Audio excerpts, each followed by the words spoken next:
నమస్కారం. 2000 పెట్టి ఒక కుక్కర్ కొంటే దానికి వాడు 6 నెలలు 1 ఇయర్ గ్యారంటీ ఇస్తాడు. అలాగే ఒక స్టీల్ సెంటర్లో ఒక స్టవ్ కొనుక్కొస్తే దానికి ఒక 1 ఇయర్ వారంటీ ఇస్తాడు. ఇలా ఆల్మోస్ట్ ఆల్ మనం కొనే ప్రతి వస్తువుకి వారంటీయో గ్యారంటీయో ఏదో ఉంటుంది. ఇవన్నీ లేని ఉద్యోగం ఏంటో తెలుసా? అదే ఐటీ ఉద్యోగం. ఈ ఐటీ ఉద్యోగం అనేది వారంటీలు గ్యారంటీలు ఏ రకంగానూ లేనటువంటి లైఫ్కి ఇవాళ ఉంటుందా, రేపు ఉంటుందా, 4 రోజుల తర్వాత ఉంటుందా, గ్యారంటీ లేనటువంటి ఉద్యోగం. ఒకప్పుడు జస్ట్ గవర్నమెంట్ జాబ్లు అనేవి ఉండేవి. ఆ తర్వాత గవర్నమెంట్ జాబ్లు అనేవి చాలా వరకు తగ్గిపోయినాయి. సో ప్రజెంట్ ఉన్న మన గవర్నమెంట్స్ ఎంతసేపటికి పాలిటిక్స్లోకి రావడము, వాళ్ళు గవర్నమెంట్ ఫామ్ చేయటము, తర్వాత రన్ చేయటము, అంతేగాని ప్రజలకి ఏం కావాలి, ప్రజలకి ఏమి ఇవ్వాలి ఆలోచించే అంత టైం వాళ్ళకి లేదు, తీరికే వాళ్ళకి లేదు. 5 ఏళ్ళు గవర్నమెంట్ నడిచిందా, అయిపోయింది, కథం, తర్వాత. ఇలాంటి పరిస్థితుల్లో ఒక సగటు ఐటీ ఎంప్లాయ్ పరిస్థితి ఏంటి? ఐటీ జాబ్ అనేది ప్రైవేట్ జాబ్. సో నాకు తెలిసినంత వరకు సైలెంట్ లే ఆఫ్స్ అనేవి భయంకరంగా జరుగుతున్నాయి. రీసెంట్గా ఇన్ఫోసిస్లో ఒక 800 మంది ట్రైనీస్ని తీసేస్తారని చెప్పేసి న్యూస్ వచ్చింది. ట్రైనీస్ అంటే ఎవరు అంటే జస్ట్ ఇనీషియల్గా అప్పుడే క్యాంపస్ ఇంటర్వ్యూలో రిక్రూట్ అయిన వాళ్ళు. అంతకుముందు కూడా ఒక 2000 మందిని తీసేశారని చెప్పేసి న్యూస్ వచ్చింది. అదొక పెద్ద వైరల్ అయింది. ఫోటోలతో సహా చాలామంది పెట్టారు. వీళ్ళకి ఒక ఎగ్జామ్ పెట్టి ఆ ఎగ్జామ్లో మీరు సరిగా క్వాలిఫై అవ్వలేదు అని చెప్పి తీసేశారని చెప్పేసి వచ్చింది. సో అలా ఐటీ ఎంప్లాయీస్ని తీసేయటం అనేది ఈ కంపెనీలకి చాలా ఈజీ అయిపోయింది. మామూలుగా చెప్తారు, ఎంతటా మీరు వెళ్ళిపోతే మీకే మంచిదండి, లేదు అంటే మాత్రం మేము తీసేస్తే మీకే ప్రాబ్లం. వాళ్ళు తీసేయాలి అంటే ఏదో ఒక నెగిటివ్ రిమార్క్ మనం మీద ఇవ్వాలి. ఇస్తే దానివల్ల ఏంటి ప్రాబ్లము? నెక్స్ట్ మనం ఏదైనా జాబ్కి వెళ్తే ఆ జాబ్లో మనకి ఇబ్బంది వచ్చే ఛాన్స్ ఉంది. గ్యారంటీ లేని job IT job. So present generation వాళ్ళు ఏం చేయాలి అంటే, ఫస్ట్ మీరు జాబులోకి రాగానే ఫైనాన్షియల్గా అన్ని హెడేక్స్ నెత్తిన పెట్టుకోవడం ఫస్ట్ ఆఫ్ ఆల్ మానేసేయండి. ఇది ఒకప్పుడు ఎలా ఉండదంటే ఐటీ జాబు నాకు గుర్తున్నంత వరకు ఇక్కడ మన ఆర్టీసీ క్రాస్ రూట్లో చిన్న చిన్న ఇన్స్టిట్యూట్లలో ఒరాకిల్ నేర్చుకుని టక అమెరికా వెళ్ళిపోయారు. ఆ రోజుల్లో వెళ్ళిన వాళ్ళు, ఆ రోజులలో జాయిన్ అయిన వాళ్ళు చాలామంది చక్కగా సెటిల్ అయిపోయారు. కానీ ప్రజెంట్ ఉన్న సిచ్యువేషన్ ఏమైందంటే కంపెనీస్ పెరిగిపోయినాయి, ఎంప్లాయ్మెంట్ పెరిగిపోయినాయి, టెక్నాలజీ గ్రోత్ చాలా అడ్వాన్స్డ్ అయిపోయింది. సో రీసెంట్గా చూసుకుంటే గూగుల్లో లే ఆఫ్స్, మెటాలో లే ఆఫ్, ఫేస్బుక్లో లే ఆఫ్స్, ఎక్కడ చూసినా రోజు పొద్దున్నే లే ఆఫ్స్. ఎందుకు అంటే టెక్నాలజీ అడ్వాన్స్డ్ అవుతుంది. ఒకప్పుడు ఒక వెబ్సైట్ తయారు చేసి దాన్ని టెస్టింగ్ చేయడానికి దాని మీద కనీసం ఒక 1000-2000 మంది పనిచేసేవాళ్ళు. చివరికి దానిది 100 మందికి వచ్చింది. ఇప్పుడు అసలు ఆర్టిఫిషియల్ ఇంటెలిజెన్స్తో ఎవరితో సంబంధం లేకుండా ఒక వెబ్సైట్ లింక్ తీసుకెళ్ళి ఇంకో ఆర్టిఫిషియల్ ఇంటెలిజెన్స్లో కాపీ చేస్తే చక్కగా టెంప్లెట్ తోటి మనకు అదే వెబ్సైట్ తయారు చేసి ఇస్తుంది. మనం ఓన్లీ చిన్న చేంజెస్ చేసుకోవచ్చు. అంటే ఒక వెబ్సైట్ తయారు చేయాలంటే ఇప్పుడు ఐటీ డెవలపర్ అవ్వాల్సిన అవసరం లేదు. ఆ రేంజ్కి వచ్చింది టూల్స్. సో ఇలాంటి సిచ్యువేషన్స్లో ఇన్ని జాబ్ లే ఆఫ్స్ అవుతున్నప్పుడు అసలు ఐటీ రంగం ఎలా ఉంది, నిజంగా మనకు ఐటీలో ఫ్యూచర్ ఉంటుందా అనేది ఆలోచిస్తే ఫ్యూచర్ అనేది పక్కన పెట్టేసేయండి. అసలు ఫ్యూచర్ గురించి ఆలోచించే అంత సీన్ ఇప్పుడు ప్రజెంట్ లేదు ఐటీలో. నీకు ఇవాళ జాబ్ ఉందా, ఫైన్ యూ హ్యాపీ. రేపు జాబ్ ఉందా, ఫైన్ యూ హ్యాపీ. చాలామంది అనుకుంటూ ఉంటారు, మేము బాగా పనిచేస్తున్నాం కంపెనీలో, ప్రతి సంవత్సరం మాకు వాళ్ళు employee of the company awards ఇస్తూ ఉంటారు, నన్ను కంపెనీ బాగా రికగ్నైజ్ చేసింది, నాకు 3 సార్లు ప్రమోషన్ ఇచ్చింది, నా జాబ్ సేఫ్ అనుకుంటారు.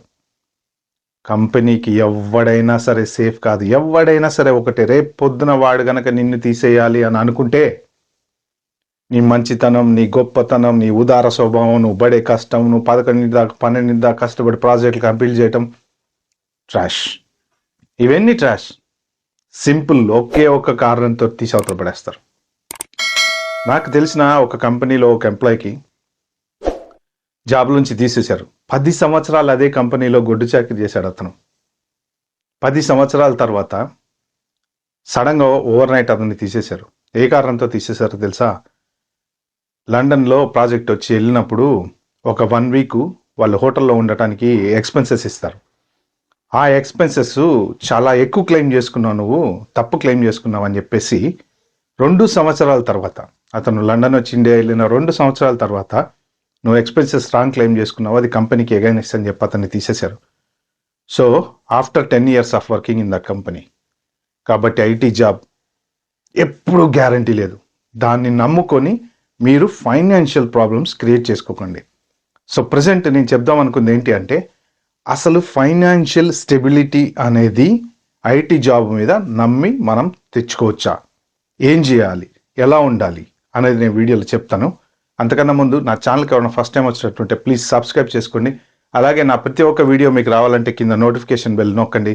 ఈ వీడియో నచ్చితే నాకు లైక్ ఇవ్వండి, ఓ 4 షేర్ అయితే చేయండి. Let's get back to the video. ఎవరైనా సరే యంగర్ జనరేషన్ వాళ్ళు ఐటీ జాబుని నమ్ముకొని, ఇప్పుడు వేరే జాబులు లేవు, ఆబ్వియస్లీ వస్తే ఐటీ జాబు, లేకపోతే ఇంకా స్విగ్గీ, జొమాటో, క్యాబ్స్ ఇలాంటివి చేసుకోవాలి. కొంత జనరేషన్ అలాంటివి చేయలేరు. ఒక సెక్షన్ 10% ఆఫ్ ద పీపుల్ బాగా డబ్బున్న వాళ్ళు ఉంటారు. అత్త మామ సంపాదిస్తారో, అమ్మ నాన్న సంపాదిస్తారో, లేకపోతే వాళ్ళకి ఆస్తులు ఉంటాయి, పొలాలు ఉంటాయి. ఎందుకంటే ఎప్పుడో ఒకప్పుడు ఒక 5 ఎకరాలు కొన్నాడు మా తాత, దాని పక్క నుంచి ఓఆర్ఆర్ వెళ్ళింది, RRR వెళ్ళింది, దాని వాల్యూ ఏమైంది? ఎకరం 1.5 కోటి, 2 కోట్లు, 3 కోట్లు, 4 కోట్లు అయిపోయింది. అలాంటి వాళ్ళు చాలామంది ఉంటారు. సో ఒక 10% సెక్షన్ వాళ్ళని పక్కన పెట్టండి. మెయిన్ ప్రాబ్లం వచ్చేది ఎవరికి? Middle class. జస్ట్ ఈ మధ్యతరగతి కుటుంబం నుంచి వచ్చినటువంటి వాళ్ళు, ఐటీ జాబ్లో ఉన్న వాళ్ళు ఎవరైతే ఉన్నారో, వాళ్ళు ఒక 2 bedroom ఫ్లాట్ కొనాలంటే వాటి రోజున 1.5 2 కోట్లు అవుతుంది. కానీ చాలామంది ఏం చేస్తున్నారంటే, ఆలోచన లేకుండా, ఫైనాన్షియల్ స్టెబిలిటీ పెంచుకోకుండా ఎన్ని ప్రాబ్లమ్స్లో ఇరుక్కుంటున్నారు. ఫస్ట్ ఆఫ్ ఆల్ ఏంటి అంటే, ఇన్ టైం థింకింగ్ లేదు ఎవరికి. మాల్స్కి వెళ్ళి ఖర్చు పెట్టటాలు, లోన్లు తీసుకోవటాలు, క్రెడిట్ కార్డు వాడటాలు, ఇలాంటివి చాలా చేస్తున్నారు. పర్ఫెక్ట్ సెటిల్మెంట్ అనేది లేదు. నెక్స్ట్ ఇంకోటి, పర్ఫెక్ట్ టైంకి పెళ్ళిళ్ళు లేవు. అమ్మాయిలకి గొంతెమ్మ కోరికలు చాలా ఉన్నాయి. మొన్న మధ్యన ఎవరు చెప్పారు, పెళ్లి చూపులకు వెళ్తే అబ్బాయిని అడిగారు, నీ జీతం ఎంత అంటే 35 లక్షలు అంటే, అంతేనా అన్నారంట. అంటే 35 లక్షలకు కూడా వాళ్ళ అమ్మాయిలకి సాటిస్ఫాక్షన్ లేదు. 30 ఏళ్ళకి పెళ్ళిళ్ళు చేసుకుంటున్నారు, 35 ఏళ్ళకి పిల్లల్ని అంటున్నారు. అంటే మీ లైఫ్ ఎక్కడి నుంచి ఎక్కడికో వెళ్ళిపోతుంది ఒక్క ఐటీ జాబ్ వల్ల. టైంకి తినరు, టైంకి పడుకోరు. సింపుల్గా డాక్టర్ దగ్గరికి వెళ్ళి, నాకు మోకాలు నొప్పి వస్తుంది, లేకపోతే వీపు నొప్పి వస్తుంది, లేకపోతే చేయి నొప్పి వస్తుంది అంటే డాక్టర్ ఇప్పుడు ప్రెసెంట్ అడిగేది ఒకటి, నువ్వేం చేస్తావయ్యా? నేను ఐటీ జాబ్ అండి, టకటక తీసుకో అంటే లిస్ట్ వచ్చేస్తుంది. Vitamin D, vitamin B12, vitamin B6, everything is common in every IT employee. ఎందుకు? ఏసీలో కూర్చుంటాం, బయట ఎండలో తిరగం, వాకింగ్ చేయం, రన్నింగ్ చేయం, షటిల్ ఆడం, ఏమి చేయం. కాబట్టి ఏమవుతుంది అంటే హెల్త్ ప్రాబ్లమ్స్ అనేవి వస్తున్నాయి స్లోగా. సో 35 ఏళ్ళకి పిల్లల్ని కంటే వాళ్ళు పెళ్ళి అయ్యే టైంకి వీళ్ళు ఏ ఏజ్లో ఉంటారు? ఇవన్నీ థింక్ చేయట్లేదు.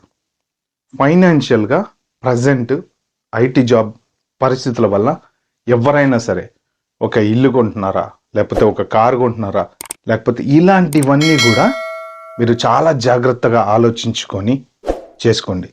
లే ఆఫ్స్ అనేది మాత్రం చాలా బీభత్సంగా అయితే జరుగుతున్నాయి. మీరు పర్ఫెక్ట్గా ప్లాన్ చేసుకోకపోతే చాలా ఇబ్బంది పడే ఛాన్స్ అయితే ఉంటుంది. ఎందుకంటే సడన్గా పిలిచి మనల్ని రేపటి నుంచి నీ జాబ్ లేదు అంటే మన పరిస్థితి ఏంటో ఒక్కసారి ఆలోచించుకోండి.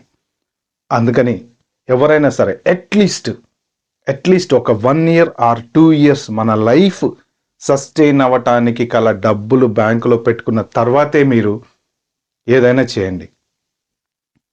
ఎర్లీగా పెళ్ళిళ్ళు చేసుకోండి, లేట్గా పిల్లల్ని కనకండి. ఇది కూడా ఫైనాన్షియల్గా కొంత ఎఫెక్ట్ పడుతుంది. క్రెడిట్ కార్డులు గీకటం మానేయండి. క్రెడిట్ కార్డ్ అనేది అదేంటి, చాలామంది ఏమనుకుంటారంటే అది ఒక పార్ట్ ఆఫ్ ఏ శాలరీ అనుకుంటారు. కాదు, అప్పు. మీకు ఒక్కొక్కసారి మీ దగ్గర ఉన్న క్రెడిట్ కార్డు ఈవెన్ వాడకపోయినా కూడా సంవత్సరానికి 1000-1500 ఛార్జ్ చేస్తాడు వాడు. Terms and conditions. Me credit card ఉంది కాబట్టి వాడితే టైంకి కడుతున్నారా లేదా అంటే మన ఫైనాన్స్ తోటి ఇంకొకటి మేపుతున్నాం వడ్డీ ఇచ్చి. మన అవసరాన్ని ఆ టైంకి తీర్చుకోవడం కోసం లోన్లు, యాప్లో లోన్లు, క్రెడిట్ కార్డులో లోన్లు, ఫైనాన్షియల్ బర్డెన్స్ పెట్టేసుకొని హెడేక్స్ క్రియేట్ చేసుకుంటున్నాం. సో ఐటీ మీద డిపెండ్ అయిన వాళ్ళు ఎవరైనా సరే మీరు ఫైనాన్షియల్ ప్లానింగ్ చేసుకోండి. మనీ సేవింగ్ గురించి ఆలోచించండి. ఫ్యూచర్ చాలా వరస్ట్గా ఉండబోతుంది. ఏఐ ఇంకా ఎక్కడికో తీసుకెళ్తుంది. జాబులు క్రియేట్ అవుతున్నాయి, కానీ ఎంతమంది ప్రెసెంట్ ఉన్న వాళ్ళు వాళ్ళ స్కిల్స్ అప్ టు డేట్ చేసుకొని ఏ లెవెల్కి వెళ్ళగలుగుతారు? ప్రతి ఒక్కడు ఐటీ జాబ్ ఉన్న ప్రతి ఒక్కడు ఏఐ ని నేర్చుకోగలుగుతాడా? 100 రకాల ఐటీ జాబులు ఉంటాయి. దాంట్లో లో లెవెల్ జాబులు చాలా ఉన్నాయి. వీళ్ళు అంత హై లెవెల్లో సబ్జెక్ట్ నేర్చుకోవాలంటే నేర్చుకోగలరా? చివరికి డెవలపర్స్ కూడా ఏఐ ద్వారా దెబ్బతింటున్నారు. ఒక కోడ్ రాయాలంటే చాలా తక్కువ టైంలో రాసేస్తుంది ఏఐ. కాబట్టి లే ఆఫ్స్ జరుగుతున్నాయి, సైలెంట్ లే ఆఫ్స్ జరుగుతున్నాయి, ఐటీ జాబులు లక్షల్లో పోతున్నాయి. బట్ భయపడాల్సిన అవసరం ఏం లేదు. స్కిల్ అప్డేట్ చేసుకోండి. ఎప్పటికప్పుడు మీరు ఏం కొత్త వస్తున్నాయో టూల్స్ తెలుసుకుంటూ ఉండండి. అన్నీ మనకి నేర్చుకోవడానికి కుదరకపోయినా సరే అట్లీస్ట్ కొంత అవగాహన పెంచుకోండి. క్లౌడ్ కంప్యూటింగ్ నేర్చుకోండి, ఏఐ నేర్చుకోండి, ఏదో ఒకటి నేర్చుకోండి. At the same time financial planning చేసుకోండి. ఎర్లీగా పెళ్ళిళ్ళు చేసుకోండి. అమ్మాయిలు కూడా గొంతెమ్మ కోరికలు మానేసి నా పెళ్ళయ్యే టైంకి ఒక కారు ఉండాలి, ఒక ఇల్లు ఉండాలి, ఒక పెద్ద డూప్లెక్స్ ఉండాలి. సో ఇలాంటి గొంతెమ్మ కోరికలు మానేసి ఉన్న దాంట్లో అడ్జస్ట్ అయ్యి హ్యాపీగా ఫస్ట్ రైట్ ఏజ్లో కనుక పెళ్ళిళ్ళు చేసుకుంటే, రైట్ ఏజ్లో కనుక పిల్లల్ని అంటే ఒక కొంత స్టేజ్ వచ్చిన తర్వాత మనం ఫైనాన్షియల్ స్టెబిలిటీ అనేది ఈజీగా పెంచుకోగలం. ఓకే ఫ్రెండ్స్, ఇది నేను చెప్దాం అనుకుంది. ఈ వీడియో కనుక మీరు నచ్చినట్టుంటే please and like, share, subscribe my channel. Thank you.